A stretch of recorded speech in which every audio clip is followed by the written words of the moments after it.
चंचुला की प्रार्थना से ब्राह्मण का उसे पूरा शिव पुराण सुनाना और समयानुसार शरीर छोड़कर शिवलोक में जा चंचुला का पार्वती जी की सखी एवं सुखी होना। तीसरा अध्याय।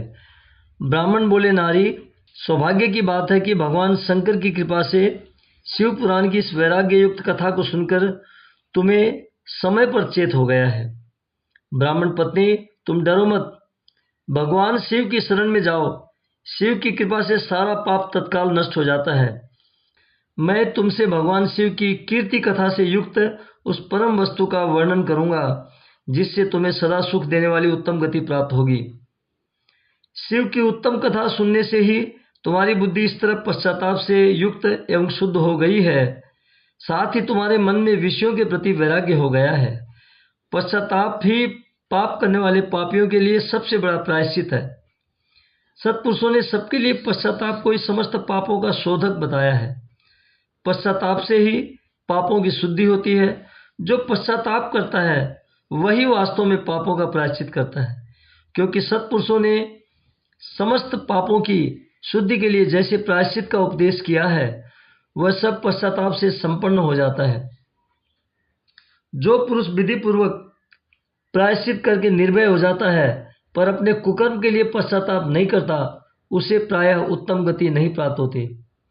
परंतु जिसे अपने कुकृत्य पर हार्दिक पश्चाताप होता है वह अवश्य उत्तम गति का भागी होता है, इसमें संशय नहीं है। इस शिव पुराण की कथा सुनने से जैसी चित्त शुद्धि होती है वैसी दूसरे उपायों से नहीं होती। जैसे दर्पण साफ करने पर निर्मल हो जाता है, उसी प्रकार इस शिव पुराण की कथा से चित्त अत्यंत शुद्ध हो जाता है, इसमें संशय नहीं है। मनुष्यों के शुद्ध चित्त में जगदम्बा पार्वती सहित भगवान शिव विराजमान रहते हैं। इससे वह विशुद्ध आत्मा पुरुष श्री सांब सदाशिव के पद को प्राप्त होता है। इस उत्तम कथा का श्रवण समस्त मनुष्यों के लिए कल्याण का बीज है। अतः यथोचित शास्त्रोक्त मार्ग से इसकी आराधना अथवा सेवा करनी चाहिए। यह भवबंधन रूपी रोग का नाश करने वाली है। भगवान शिव की कथा को सुनकर फिर अपने हृदय में उसका मनन एवं निधिध्यासन करना चाहिए।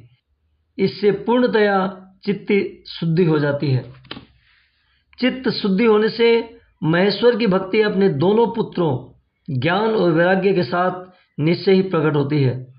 तत्पश्चात महेश्वर के अनुग्रह से दिव्य मुक्ति प्राप्त होती है, इसमें संशय नहीं है। जो मुक्ति से वंचित है उसे पशु समझना चाहिए, क्योंकि उसका चित्त माया के बंधन में आसक्त है। वह निश्चय ही संसार बंधन से मुक्त नहीं हो पाता। ब्राह्मण पत्नी, इसलिए तुम विषयों से मन को हटा लो और भक्ति भाव से भगवान शंकर की इस परम पावन कथा को सुनो। परमात्मा शंकर की इस कथा को सुनने से तुम्हारे चित्त की शुद्धि होगी और इससे तुम्हें मोक्ष की प्राप्ति हो जाएगी। जो निर्मल चित्त से भगवान शिव के चरणार बिंदों का चिंतन करता है उसकी एक ही जन्म में मुक्ति हो जाती है। यह मैं तुमसे सत्य सत्य कहता हूँ। सूत जी कहते हैं, सौनक, इतना कहकर वे श्रेष्ठ शिव भक्त ब्राह्मण चुप हो गए। उनका हृदय करुणा से आर्द्र हो गया। वे शुद्ध चित्त महात्मा भगवान शिव के ध्यान में मग्न हो गए। तदनंतर बिंदुक की पत्नी चंचुला मन ही मन प्रसन्न हो उठी। ब्राह्मण का उक्त उपदेश सुनकर उसके नेत्रों में आनंद के आंसू छलक आए थे। वह ब्राह्मण पत्नी चंचुला हर्ष भरे हृदय से उन श्रेष्ठ ब्राह्मण के दोनों चरणों में गिर पड़ी और हाथ जोड़कर बोली, हे मुनि, मैं कृतार्थ हो गई। तत्पश्चात उठकर वैराग्य युक्त उत्तम बुद्धि वाली वो स्त्री जो अपने पापों के कारण आतंकित थी, उन महान शिव भक्त ब्राह्मण से हाथ जोड़कर गदगद वाणी में बोली। चंचुला ने कहा, ब्राह्मण, शिव भक्तों में श्रेष्ठ स्वामिन, आप धन्य हैं, परमार्थदर्शी हैं और सदा परोपकार में लगे रहते हैं, इसलिए श्रेष्ठ साधु पुरुषों में प्रशंसा के योग्य हैं। साधो, मैं नरक के समुद्र में गिर रही हूँ, आप मेरा उद्धार कीजिए, उद्धार कीजिए। पौराणिक अर्थ तत्व से संपन्न जिस सुंदर शिव पुराण की कथा को सुनकर मेरे मन में संपूर्ण विषयों से वैराग्य उत्पन्न हो गया, उसी इस शिव पुराण को सुनने के लिए इस समय मेरे मन में बड़ी श्रद्धा हो रही है। सूत जी कहते हैं, ऐसा कहकर हाथ जोड़ उनका अनुग्रह पाकर चंचुला उस शिव पुराण की कथा को सुनने की इच्छा मन में लिए उन ब्राह्मण देवता की सेवा में तत्पर वहां रहने लगी। तदनंतर शिव भक्तों में श्रेष्ठ और शुद्ध बुद्धि वाले उन ब्राह्मण देव ने उसी स्थान पर उस स्त्री को शिव पुराण की उत्तम कथा सुनाई। इस प्रकार उस गोकर्ण नामक महाक्षेत्र में उन्हीं श्रेष्ठ ब्राह्मण से उसने शिव पुराण की वह परम उत्तम कथा सुनी, जो भक्ति, ज्ञान और वैराग्य को बढ़ाने वाली तथा मुक्ति देने वाली है। उस परम उत्तम कथा को सुनकर वह ब्राह्मण पत्नी अत्यंत कृतार्थ हो गई। उनका चित्त शीघ्र ही शुद्ध हो गया। फिर भगवान शिव के अनुग्रह से उसके हृदय में शिव के सगुण रूप का चिंतन होने लगा। इस प्रकार उसने भगवान शिव में लगी रहने वाली उत्तम बुद्धि पाकर शिव के सच्चिदानंदमय स्वरूप का बारंबार चिंतन करने लगे। तत्पश्चात समय के पूरे होने पर भक्ति, ज्ञान और वैराग्य से युक्त हुई चंचुला ने अपने शरीर को बिना किसी कष्ट के त्याग दिया। इतने में ही त्रिपुर शत्रु भगवान शिव का भेजा हुआ एक दिव्य विमान द्रुत गति से वहां पहुंचा, जो उनके अपने गणों से संयुक्त और भांति भांति के शोभा साधनों से संपन्न था। चंचुला उस विमान पर आरूढ़ हुई और भगवान शिव के श्रेष्ठ पार्षदों ने उसे तत्काल शिवपुरी में पहुंचा दिया। उसके सारे मल धुल गए थे। वह दिव्य रूप धारिणी दिव्यांगना हो गई थी। उसके दिव्य अवयव उसकी शोभा बढ़ाते थे। मस्तक पर अर्धचंद्र का मुकुट धारण किए हुए वह गौरांगी देवी शोभाशाली दिव्य आभूषणों से विभूषित थी।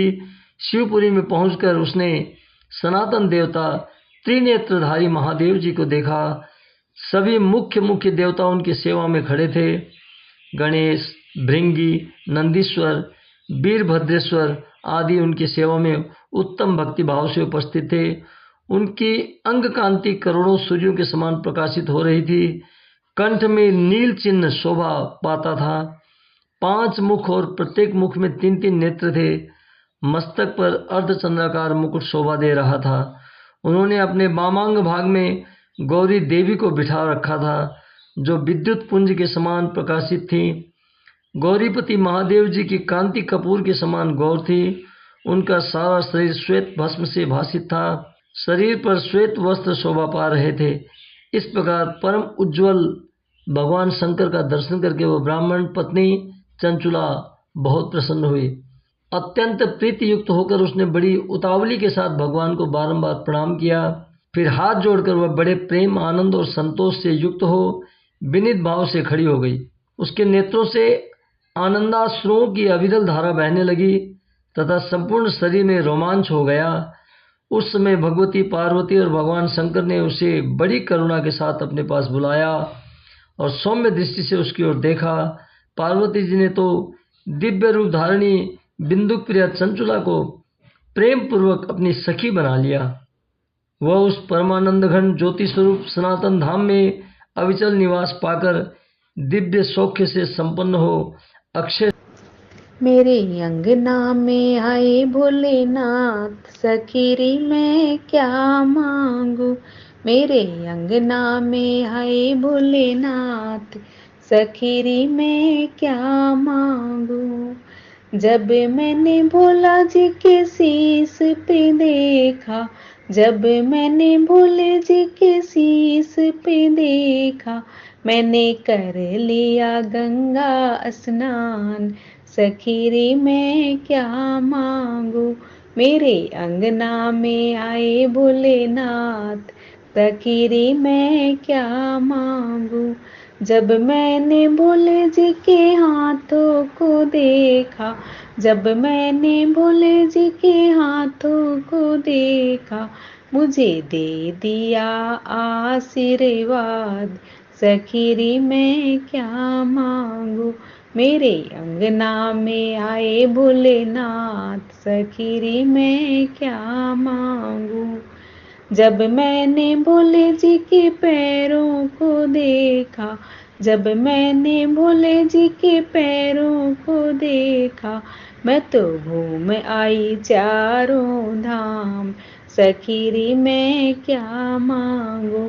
मेरे अंगना में आए भोलेनाथ, सखीरी मैं क्या मांगू। जब मैंने भोला जी के मुखड़े को देखा, जब मैंने भोले जी के मुखड़े को देखा, मैं तो हो गई भव से पार।